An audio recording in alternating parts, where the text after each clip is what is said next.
Hi, Adam. We see that you've jumped on, so we're going to go ahead and get started. So if you want to unmute yourself and turn your camera on, and we should be set.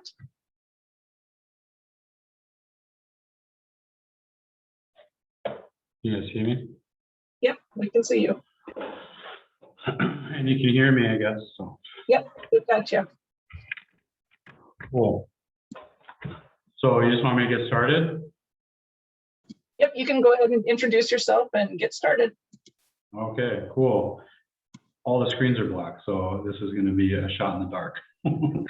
My name is Adam Martin. I'm the Chief Executive Officer of F5 Project. I used to be the Executive Director, and then we got a board of directors that changed titles and stuff, so now I'm the CEO. I am a first-time CEO. It's not something that I had done prior to this. I was in sales. And so my presentation today is going to consist of who F5 is, what we do, new programs that we have. And so I'll just back up and just tell you that I'm 8 years sober. I sobered up on April 29th, 2013. Prior to that, I had accumulated 5 felonies and 10 misdemeanors, lost my kids, not necessarily lost them to the system, but one of them I did, and he was put in a closed adoption, and then my other 2 lived with their moms, and I did not have access to them with good reason. And so 8 years ago, well, a little more than 8 years ago, I got sober and attended some unpaid, no agenda type Alcoholics Anonymous meeting, and they served me by giving me a couch to stay on and helping me with getting back and forth to meetings, and in some scenarios helped me get back and forth to work once I landed a job. And so a lot of the stuff that we do today for F5 Project is very similar to what I went through in my first year of sobriety and the things that I needed. I did not have an ankle bracelet. I didn't have to do breathalyzers. I did not go to treatment. All those things are very good and well-intentioned. I think that by themselves don't prove to give long-term sobriety. I think the one magic bullet for me is that I had a community of people who were just like me, trying to, or had already accomplished in their sobriety, their recovery, what I was going to try and accomplish.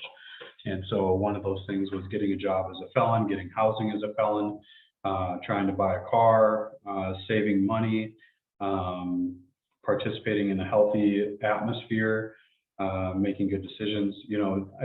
Probably 9 out of 10 things that people who don't live the life that I've lived or gone through the trauma that I had gone through just do, like, by default. So for me, I'll tell you a quick story. When I was working at High Point Networks, where I got my sales, it's the only other job I've had in my recovery since other than F5. But prior to that, I probably had about 30 jobs. And I was there for about 6 months, and in that first 6 months, I didn't have a car, I didn't have a license, I didn't have a bank account, I didn't have identification. Like, they gave me a job before I even had that stuff. And so when I got my license, that was after like the first couple of weeks of working there, of biking back and forth from Forest to West Fargo, because that was the only place that I could find was a guy in recovery who rented me a room for $600 a month. And so I would bike back and forth to work, and it would be rainy, it would be windy, and I would just, well-intentioned effort. I was like, I'll bike to work every day if I have to for the rest of my life, if that means I'd never have to drink again. I made it about 2 weeks, and that was like 22 miles a day, and it was just too much, and especially when it was windy and raining and stuff. And so I had a guy who was in my recovery group who offered to give me rides back and forth to work. So for the first 6 months that I was working there, 5-6 months, he gave me rides back and forth. So he added, he drove all the way out to Horace, which was 11 miles, and then, picked me up, brought me to work, and then he picked me up after work and take me back out home, and then he would drive home. And he did that for like he probably did it like routinely for about 3 months straight. And the day that he couldn't do it anymore, and I was lucky because he was a teacher who was also in recovery. And so, and I had happened to get my job like right around the time when he was on summer vacation. So he, when he couldn't do it anymore and he had to go back to teaching, I had got my license and a vehicle. And I went to work, and I remember I was so amped up. I was like, I was driving everywhere because I hadn't driven legally or had my own vehicle. I had never had my own vehicle. I was 31 years old, and let alone, you know. And so I was driving everywhere. Anybody needed a ride, whether they were at work or they were at AA meetings, or man, I even like went over to other fellowships like NA and Smart Recovery and was like offering people rides, even though I didn't attend them. And so when I got to work and I told my boss, I went to the VP of sales and I was like, Justin, you'll never guess what happened to me. I got my license today. And he was sitting at his computer and he turned and he looked at me and just like a small pause, and he's like, that's awesome, Adam. I've had mine since I was like 16, you know. And I was like, at first I was like, I thought like he was just trying to be funny, but then I realized like I was surrounded by people. I'm surrounded by people in the corporate world that have no idea the barriers and the stigmas, the mountains or the molehill. Like they just, it's not something that's relevant to them to think about every day, right? And so I went to AA and I told them that I got my license. And I swear everybody in that room stood up and clapped, right?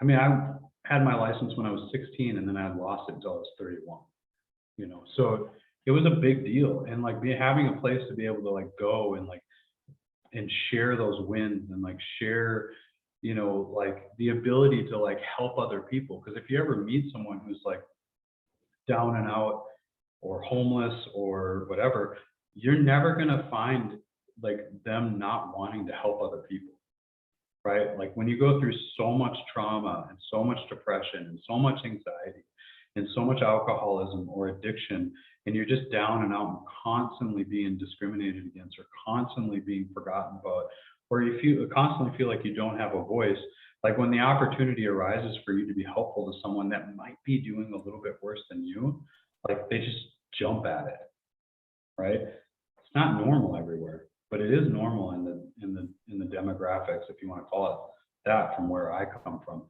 And so I was there for about 4 or 5 years, got asked to speak at this United Way event. And I'm sure most of you guys have probably heard the story, but you know, if not, I went on stage as a sales guy and I came off as an advocate, right? Like when I turned my phone on,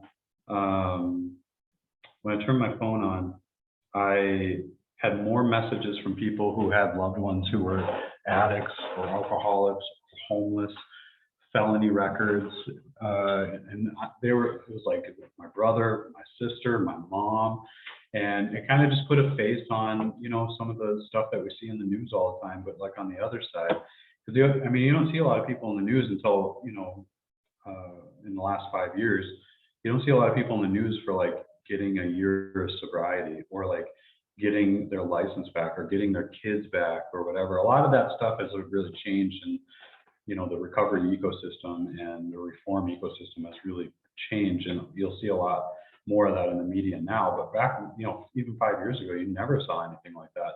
And so a lot of people's mindset is that addicts were doomed, alcoholics were doomed, felony backgrounds, they're doomed. They're just going to live this life for the rest of their lives, and we're just going to have to get used to it. Or it was moms who were calling crying because they felt like that there's literally nothing they can do, but all they want to do is like save their son. Right. I just got off the phone with someone yesterday, a mom that lives out in Dickinson and her son's out in Washington State, homeless, addicted to prescription pills. And she's like offering to send him money and like get him a phone, and she just wants to stay connected to him. And he's just not willing to do it. And she's calling me, asking me, how can I manipulate my son to change, you know? And so when I got off that stage, and most of the messages I was getting was that, instead of like IT related or phone systems or wireless access points, I just felt like it was the first time I really felt purpose. And so before I left my job, I started going to the jail and talking to guys about, you know, changing their lives and you know, the housing and the employment stuff and recovery was all just byproducts of people, me just sitting around the table with a bunch of guys who were just like me, just talking about life. And, you know, I mean, they're so used to like people coming in and like having agendas and, you know, checking the boxes on stuff that like, it's rare for a lot of those guys to just sit down and feel like they're having a cup of coffee with someone, right? Feeling human. And it was easy for me because I know what it's like to be in a cell, and the only time that people visit you is because you have to sign your name on something. And so I left F5 and I started letting guys sleep on my couch and going into the jails. And I had no agenda, you know, I had no business plan. I didn't know what I was going to do, and I basically just started posting stuff on Facebook and you know, trying to just figure out where I was going. And I would put a logo on Facebook and be like, vote on this, and, you know, or vote on what do you think is bigger, like employment or a bigger barrier, employment or housing or whatever. And I basically just used my network to just tell me what to do, and it evolved into what it is today, where we provide reentry services for people coming out of jail, prison, and treatment. And those services consist of helping them find a job, helping them get into recovery, and helping them get into secure, stable housing.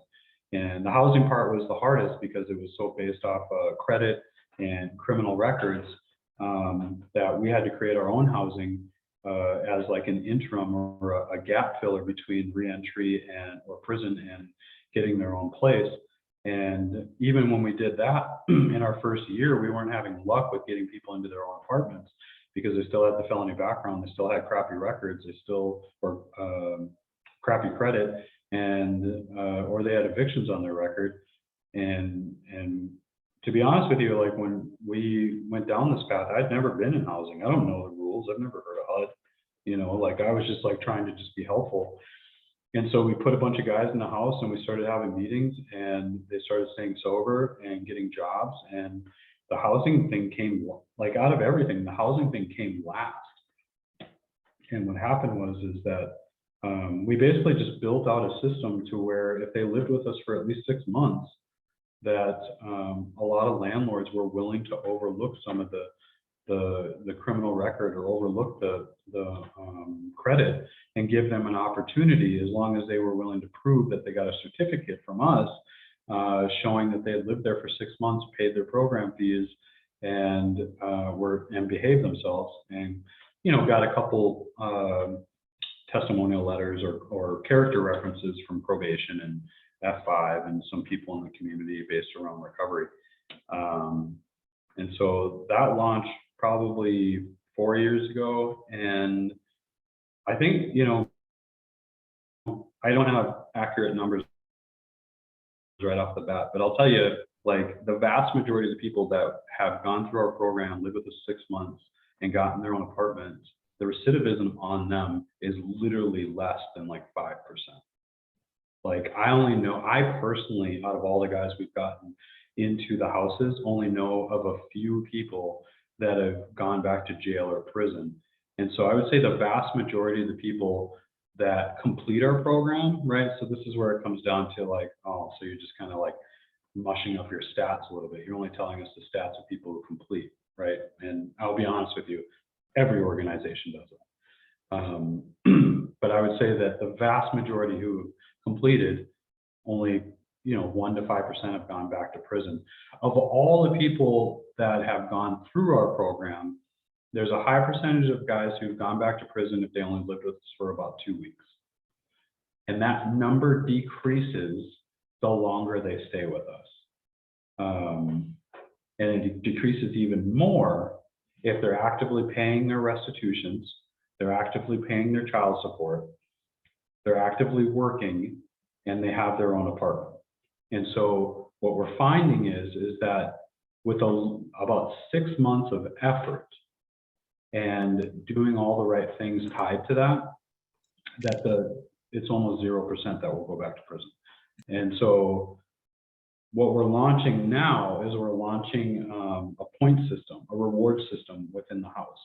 and that would consist of getting points for success rather than getting points taken away for or getting points for bad behavior. So every time you pass a drug test, you get a point. Every time you you pay your program fees, you get like 10 points, right? I have a whole point system built out that's in the process right now, based in 3 phases. So that way we know what the absolute highest number for the point system is, so that when they go with our certificate to a landlord and they show them the point system and we've educated that landlord, let's say hypothetically it's 300 points is the top, right? That's like the top, like that's the most points you can get. When they show up there with a 300 point, they know that this person is a person they definitely want to rent to, because they did everything that they were asked to do without having to be like persistent about it. So we'll reward them, right, on the points that they get on weekly, right? Whether it's a $50 deduction from their program fees, a $50 grocery card, or an overnight stay, you know, whatever. But there's not going to be any punitive measures, right? Because we're not going to tell them that they have to get 300 points or that they have to get the certificate. We're only using that as a carrot for them to get the certificate to get their own place to live. So then this is where I go and educate landlords that if someone shows up with a 300 point, right, treat it like a credit, right? Like it's on their credit, and that you're willing to rent to them and not deny them, right? That's the big piece that I've seen is that when you get a denial letter after you put in all that work for the last 6 months, it does something to the psyche and makes them feel rejected, and they deter because of emotional intelligence or whatever the case may be. It triggers trauma, and then they go back to, they revert, right? And then I spend some time with them and I get them out of it, and we'll go apply again somewhere else or whatever. But the denial piece or whatever, after all that work or whatever, it really does something to them to where it like messes with them in a sense that they don't think that they're ever going to succeed, or what else do I have to do to not be homeless? You know what I mean? And so it just kind of makes you feel like when you're playing Tetris, like you're playing a level 60 when you've never even played the game before, you know. You got child support, you got court fees, you got a probation officer, you got a counselor, I got to go to treatment. Now I got to go through this F5 point system, and they're doing everything that they're supposed to be doing, and I'm still seeing people get denied. And I think the big reason why is because of data, right? They don't know, there's no way to prove to them other than a few character references or what the person says that they're doing. And so my goal is that with this new program that we're going to launch, is that we're going to collect data on the person on the fly, live, and build that up over 6 months, and then make that available to the landlords or the property management teams so that they can make a better decision based off the person that's in front of them, rather than something that they may have did 2, 3, 7, 10 years ago. Because we know that biologically everybody changes every 7 years. So making a decision banning people for 7 years from even applying, or 7+ years, is literally illogical, and that's just straight racism or stigma, because you're scientifically, it doesn't even make sense. So that'll be launched in January 1. When we do that, I would love to like set up a time to meet with each property management team or each landlord and educate them on how we're doing the point system, and why they should give the people who have our certificate a second chance without any denials, and get them in right away.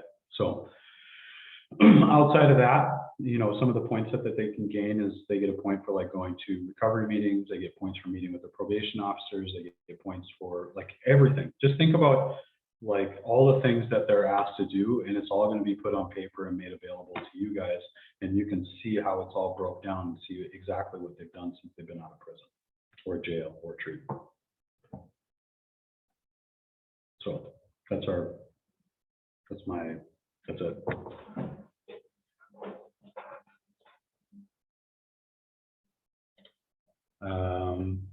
Congrats on your sobriety. I'm proud of you. Thank you, Vicki.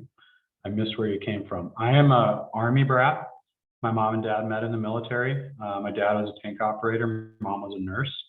they actually met in treatment while they were in the Army. So I was pretty much, it wasn't the best of scenarios. They were like new people to recovery. Like, and I'll tell you, here's a joke that you maybe not heard of if you've not been in recovery. How do you know if two people new to recovery are dating? There's a moving truck outside. So we don't always make the best of decisions in relationships either. Do you know any resources for individuals who are going into inpatient treatment from housing? I have an individual who doesn't know how he will pay his bills while he is in treatment and is worried that he will be homeless when he finishes. Yeah, so this is part of the barriers that people have, especially in the systems that we have built out in America, is that it's much easier to go to prison than it is to go to treatment. It's much easier to find a bed to sleep in if you've committed a crime than it is if you're asking for help, right? And so that's something that we're trying to change in North Dakota. And there's a couple of programs that have been, there's 3 programs that are going to be made available this year. One's called Free Through Recovery, another one's called Community Connect, and now they're going to start doing sober housing funding, where they're going to start doing 80% of HUD guidance for paying that person's program fees or their rent to live in a sober house. So there's things that are coming. To answer your question, the normal scenario that people would have to look at is like, I can go to treatment and become homeless and get better, or I can stay in my apartment and not go to treatment and not get better, right? To answer the question, there is no resource that's going to like take care of his stuff while he's going to treatment. Not that I know of. I think you might be able to reach out to Senka or the Salvation Army or something like that and have him plead his case that I just need to go to treatment for 30 days and I need this stuff taken care of while I'm going there, and I'm scared that if I go to treatment and try to get better, that I'm going to lose all this stuff and then I'm going to be starting off worse than I am when I'm going to treatment.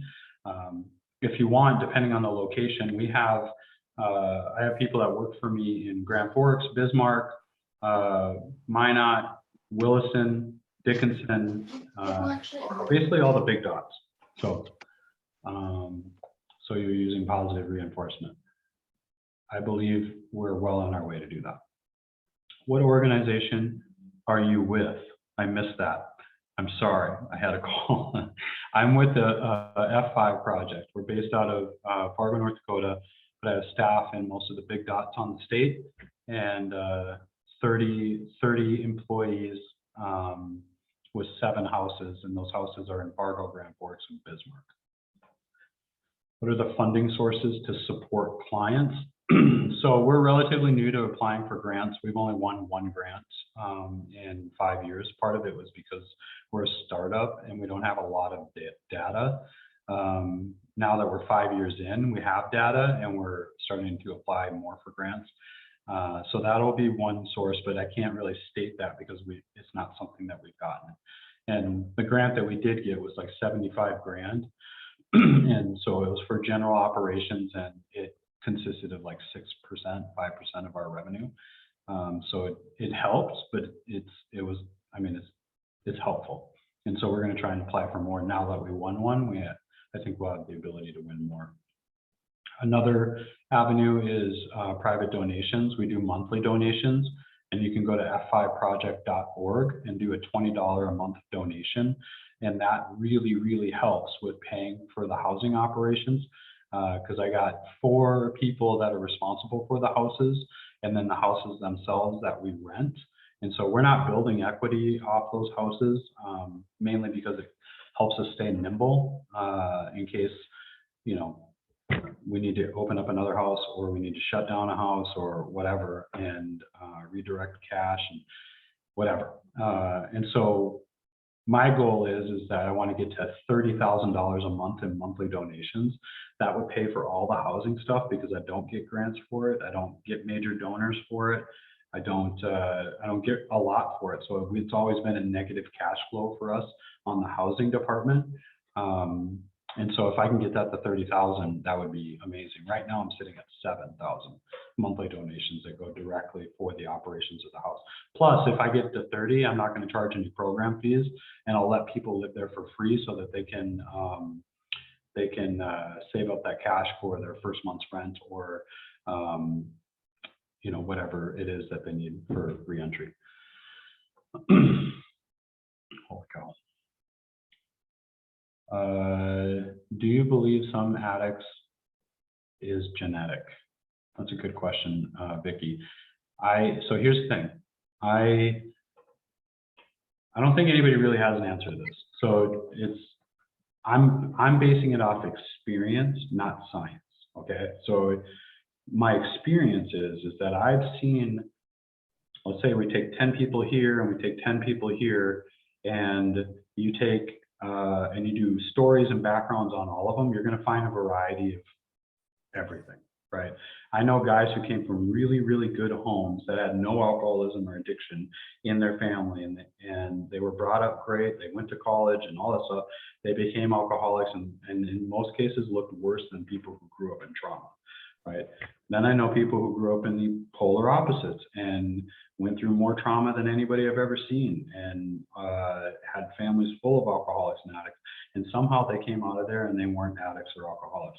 And I've seen the reverse, right? So it's, you know, there's probably some scientific like survey that they could do out there to prove that it was genetic. I'm basing it off of just what I've seen. There's no answer to that. You know, people could say it's environmental, it's genetic. I think those are all symptoms of what could turn into being an addict, but I don't know.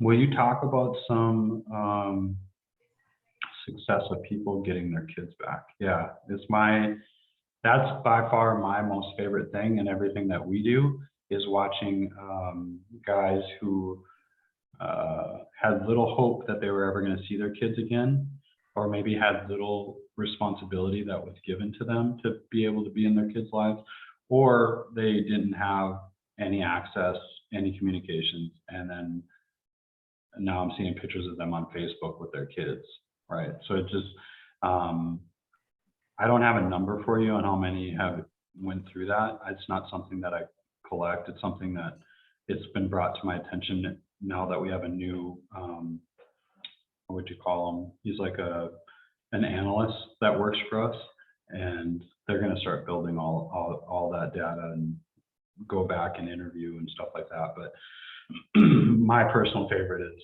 a guy named Chris who lives in Grand Forks, who had no access to his kids, and he started writing them letters and didn't get responses on them at all. Didn't think that his kids were getting the letters, didn't think the mom was reading to them, and he would try once a month to give a call and they wouldn't answer, and he just kept putting forth the effort.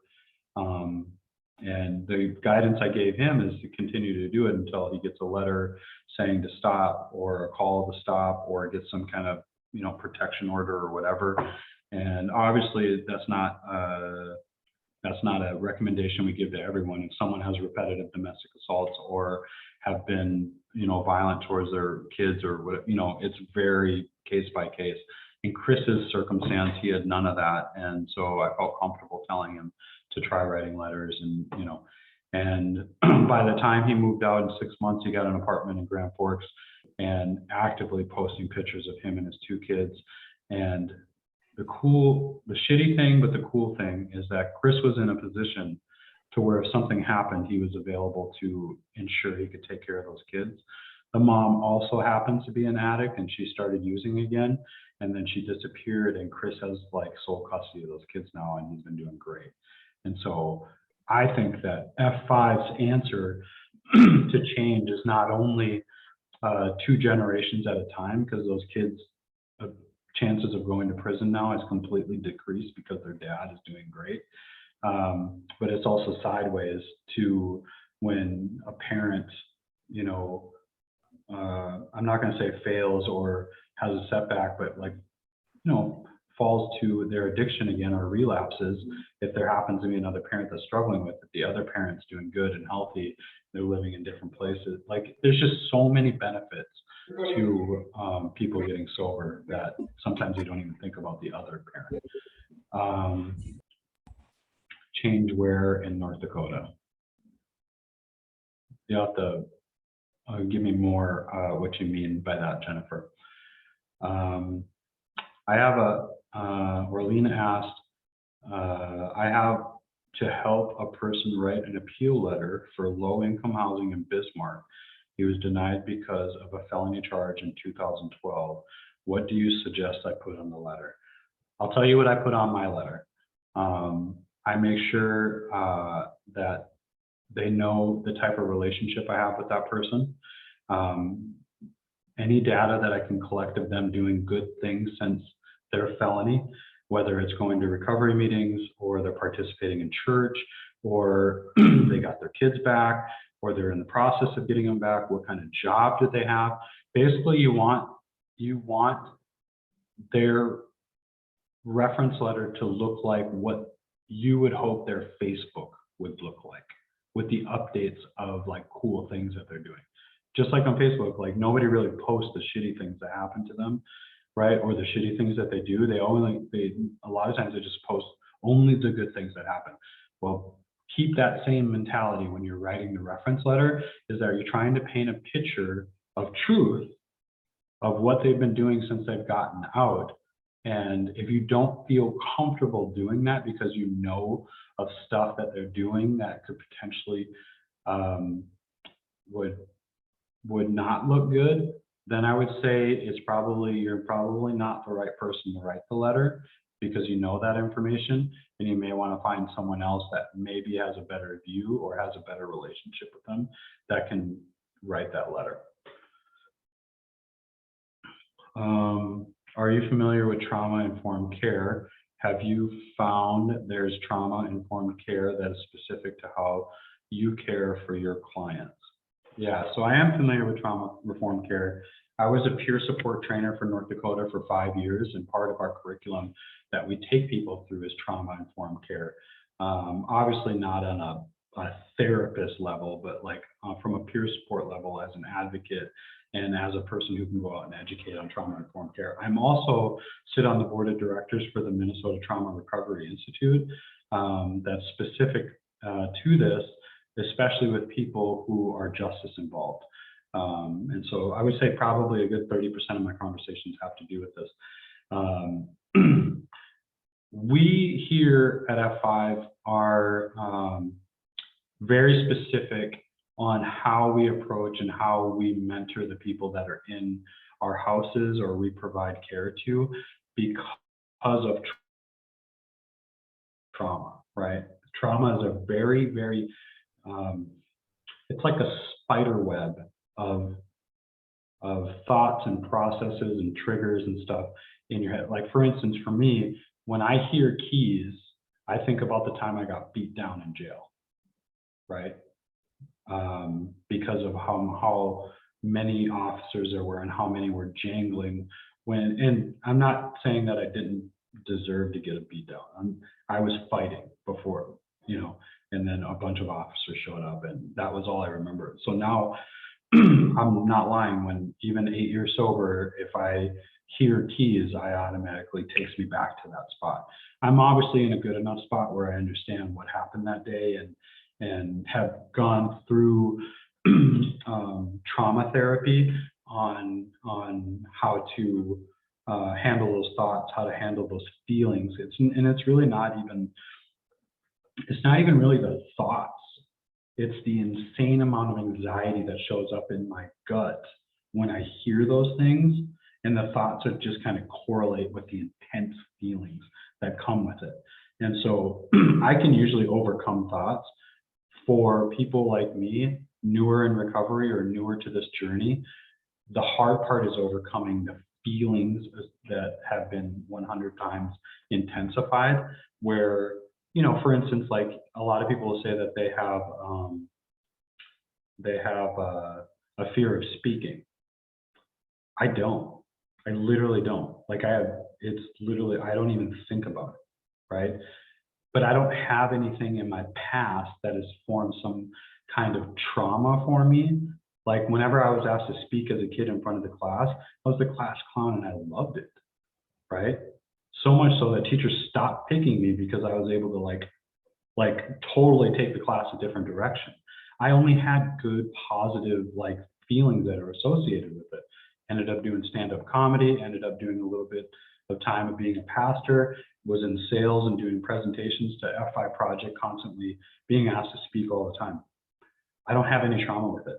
Now, if you ask me to speak in small groups, like group topic discussions around 4 or 5 people, and they can talk to me, there's a lot of trauma that comes with that, and I have a lot of trouble with it, right? Like I just, I'll be in a small group of people and I'll be the first one to leave. I'll be at a speaking engagement around 1,000 people and I'll be the last person to leave, right? So I just think that there's things that affect us when it comes to addiction or alcoholism, the way we were brought up that triggers feelings and thoughts that that is too hard to like pinpoint on any individual person, or even if you're going through an application, to understand what that person's gone through if you've never gone through it yourself and understood it. And so what we spend most of our time is building identities and building communities so that that person, like when I was at work and like I mentioned earlier about when I went and told my boss about getting my license back, there was no positive reinforcement there that I was doing the right thing. I know I'm doing the right thing, but now I feel weird and I feel like I did something wrong, right? And so then I go to AA and I talk about it and they all stand up and clap because they know and they've lived it.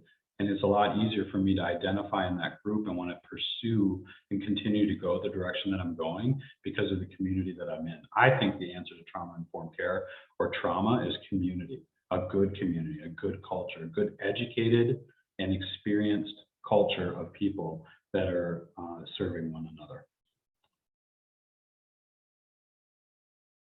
Holy cow. Cheryl, I'm not going to be able to get through all these questions. I have to pick up my niece at 2:40. Just whenever you need to jump off, just let us know. Okay, let me look through these and then maybe I can answer a couple at the same time. So the ones that are specific to cities, I'll email Cheryl contact information to each city so that you can have your contact there, and then you guys can just hash out your questions and stuff specific to your cities with the people that work for me that live there. Yeah, we do all of our purchasing for our gear with shirtsfromfargo.com.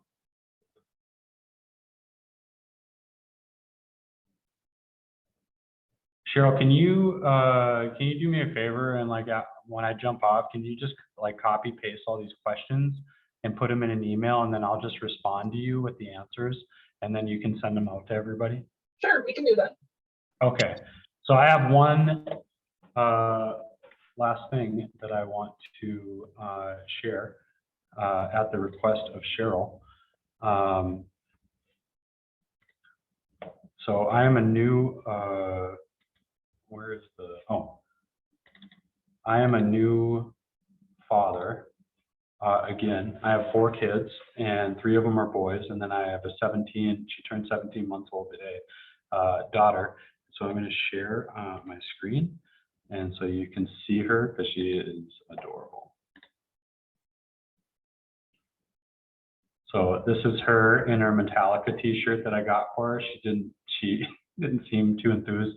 This one on the right, this is my first attempt of doing pigtails and ponytails or whatever you call them. And so, yeah, she has turned out to give me a new purpose in life. And she's my little buddy. So I wanted to end on a good note that this is only possible. I'm gonna cry. Wow. This is only possible because I'm sober and I have a community of people that surrounded me and took a chance on me when everyone else denied me and rejected me. And so I wouldn't get to have her in my life. So anyway, I'm gonna go pick up my niece. my brother got his daughter back in his life, and he has temporary custody of her, and they're going through a court battle, and he doesn't have a daycare for her, and he just got a new job, and he's dealing with all the single father stuff, and so he drops her off at my house at 6:30 in the morning. I take her to school, and then I pick her up after school and bring her to daycare so that he can keep working, and we can keep her in our lives. So I thank you for the time. I'm gonna jet. I gotta go all the way over to West Fargo and pick her up, and Cheryl will send me the questions, and I'll respond to them, and I'll respond to them with who each person is, the coordinator in each of our locations. And then if you want to meet them, I can do a CC. If you want to donate to us and be a monthly donor, our website is f5project.org, and your monthly donation will go specifically to housing operations so that we can continue to keep this up and going. So thank you for your time. Thank you, Adam. Thank you, Adam. We encourage everybody to also like the Facebook page. You get a lot of updates on F5 and a lot of good stories. So I'll let Kylie take over now. Oh, just a last reminder, the survey will be sent out here later. Please take a couple minutes and fill that out with any feedback, comments, questions, topics for the next go around next spring. All of that is truly appreciated. Thank you all for attending today's session, and next week's session is on service animals with the Department of Labor presenting. So hope to have you all on next week as well. Have a good rest of the week. Thank you.